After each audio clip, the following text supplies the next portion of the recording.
12 महीने में 90% से ज़्यादा जो क्लाउड किचन जो जोमेटो पे आते हैं वो बंद हो जाते हैं। हर दिन करीब करीब 500-600 क्लाउड किचन, नए क्लाउड किचन जोमेटो स्विगी पे एक महीने हर दिन आ जाते हैं, और वो अपने 12 महीने की को भी ट्रैवल नहीं कर पाते, क्योंकि सक्सेस रेट काफ़ी कम होती है, एक्सपेक्टेशन हाई होती है।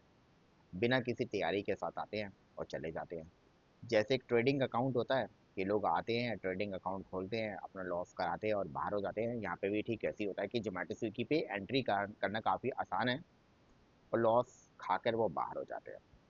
तो क्लाउड किचन क्यों लॉस में जाते हैं? क्योंकि क्लाउड किचन का जो मॉडल है उससे पहले आपको समझना पड़ेगा। अगर आप एक प्रॉफिटेबल क्लाउड किचन बनाने के बारे में सोच रहे हैं, तो सबसे पहले आपको अपनी शर्म को छोड़ देना है, बेशर्म हो जाना।